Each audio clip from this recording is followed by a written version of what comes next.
People think becoming me was loud, crowds, lights, noise. But the truth is, it started in silence.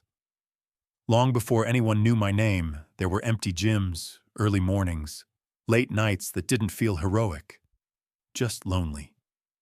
Everyone sees the highlights. They don't see the waiting. They don't see how much time passes when no one is watching and nothing is happening.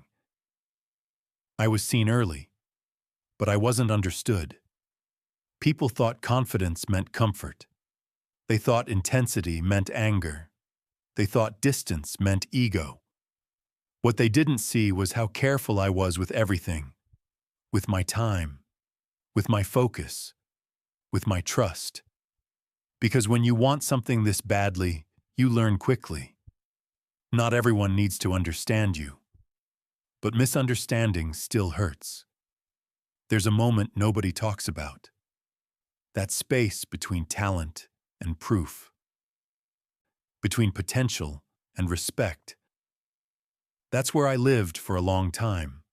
Not doubted loudly, just questioned quietly, whispered about, watched closely, waited on, and you feel it, even when no one says it to your face. That pressure doesn't shout. It sits with you. It follows you home. It stays when the lights turn off. This isn't the story people expect. There's no celebration here. No triumph yet. Just a choice. To keep showing up when the silence is heavier than the noise ever will be. And if you're still listening right now, then you already understand something most people never will. Once people noticed me, they thought the hardest part was over. It wasn't. That's when expectation arrived. Not from the crowd, from me. I didn't wake up trying to be better than everyone else. I woke up trying not to waste what I'd been given. And that pressure is different. It doesn't motivate you. It corners you. Discipline became my language, not because I loved it, but because it was the only thing I could trust. When talent fails you, discipline doesn't care how you feel. So I trained when I was tired. I trained when I was angry. I trained when my body asked me to stop and my mind refused. People call that obsession. They say it like it's a compliment or an accusation. The truth is simpler. Obsession is what happens when you can't afford to be average and you don't know how to be anything else. But there's a cost. The more serious I became, the fewer people stayed close. Not because I pushed them away, but because intensity makes people uncomfortable. It reminds them of choices they didn't make. So conversations got shorter. Rooms felt quieter. Laughter faded faster. I noticed it, even when I pretended not to. You start realizing something early. To protect the work, you sacrifice connection, and you tell yourself it's temporary, that it's worth it, that you'll make it up later. But later keeps moving, and the higher the expectation rises, the smaller your circle becomes. That's the part nobody warns you about. Greatness doesn't just demand effort, it demands distance. And whether you're ready or not, it starts collecting its payment. At some point, the work stops being questioned, and you start being questioned. Not to your face, not all at once, quietly. People don't say they doubt you. They just hesitate. They pause before backing you. They wait to see what happens next. You feel it in the room, in the way conversations change when you walk in. Mistakes get louder. Success gets explained away. If you fail, it's proof. If you win, it's timing, or luck, or the system. I learned early that respect is conditional. It lasts only as long as you keep proving yourself. And that does something to you. You start replaying moments alone. Not because you're insecure, but because you're alert. You look for where belief slipped, where trust thinned out, where support quietly stepped back. No one announces it. They just stop defending you when you're not in the room. That's a different kind of betrayal. Not dramatic, not explosive, just absence. And the hardest part is realizing how normal it is. People don't leave because you failed them. They leave because standing beside intensity comes with risk. So they wait. They watch. They protect themselves. And you don't blame them. You can't afford to. Because once you start blaming, you lose focus. So you do what you've always done. You work. You work through the doubt, through the noise, through the silence that follows both.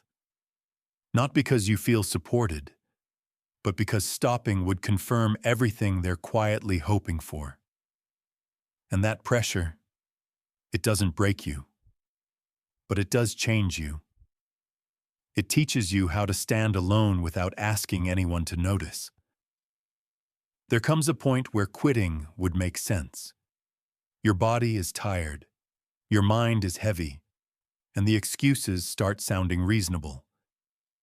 That's when responsibility shows up. Not the kind people applaud, the kind that sits on your chest when no one is around. I knew if I walked away, the noise would stop. The criticism would fade. The pressure would belong to someone else. But so would the standard. Staying wasn't about pride. It wasn't about proving anything. It was about ownership. When you carry something long enough, you stop asking whether it's fair. You only ask whether you're willing. Pain became part of the routine. Not dramatic pain. Manageable pain. The kind you schedule around. You learn which days you can push, which nights you need to ice, which mornings you move slowly until your body remembers who you are. People talk about toughness like it's a personality. It's not. It's logistics. It's preparation. It's learning how to function without feeling whole. And the lonelier it gets, the easier it is to disappear into the work. Because work doesn't judge you. It doesn't misunderstand you. It only responds to what you give it. So I stayed. Not because it felt good. Not because it was celebrated, but because walking away would have meant leaving the standard behind. And once you do that, somewhere along the way, you stop expecting to be understood. You learn how to operate without it, how to move forward without explanation. But every once in a while, you notice something small. Someone stays. They don't interrupt. They don't try to reshape your story. They don't ask you to soften it. They just listen. That's rare. Most people want the version of you that confirms what they already believe.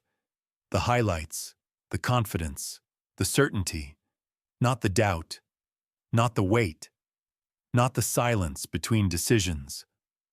So when someone chooses to stay present, without asking for anything in return, you feel it.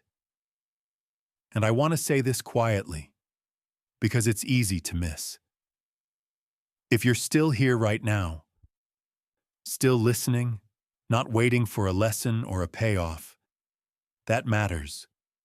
You don't fix anything by being here. You don't change the past. You don't carry the weight for me. But presence has its own value. It reminds you that the journey wasn't invisible, that the effort didn't disappear into empty space. Most of the time, strength is built alone. But it's felt when someone chooses not to turn away. And that, more than applause, more than approval, is what keeps you standing when the noise fades. There are questions you don't ask out loud. Not because you're afraid, but because you already know no one can answer them for you. How much of yourself is too much to give? At what point does dedication start looking like loss? And if you reach the place you were chasing for years, Who are you when the chase is over? People assume confidence means certainty. It doesn't. Confidence just means you're willing to move forward without clarity. I trusted the work, but I questioned everything else. Relationships, motives, even my own reasons sometimes. Not in a dramatic way, in quiet moments, long flights, empty hotel rooms, early mornings before the world woke up. You realize something then. Achievement doesn't simplify life, it complicates it. The higher the standard, the harder it is to share space with anyone who doesn't live inside it. And you don't blame them. You just adjust. You learn what to keep private, what to protect, what to stop explaining, because not every truth needs an audience, and not every question needs an answer. Some of them are meant to stay with you, to sharpen you, to slow you down, to remind you that even at the top, you're still searching. And maybe that search, not the results, is what keeps you honest. After everything, you don't hold on to moments. You hold on to meaning. Winds fade faster than people think. Noise disappears.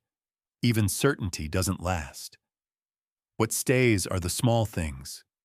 The feeling of alignment when effort meets purpose.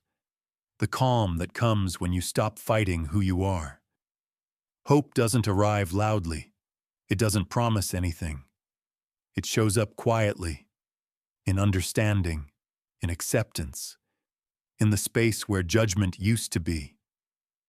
I didn't need everyone to agree with me. I didn't need applause to continue. I just needed to know that the work mattered to someone beyond myself. If you've ever carried something heavy without asking to be recognized, then you already know this feeling. Hope isn't about winning again. It's about staying true when there's nothing left to prove. And sometimes that's enough. There isn't a clean ending to this. No final lesson. No moment where everything makes sense. Because life doesn't work that way. And neither does commitment. You don't arrive. You don't finish. You just stop being able to continue. Or you choose not to.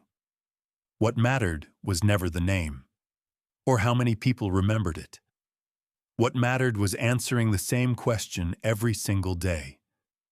Do I show up even when no one is watching? Do I stay when it would be easier to leave? Most people never have to ask themselves that. And they're not wrong for it.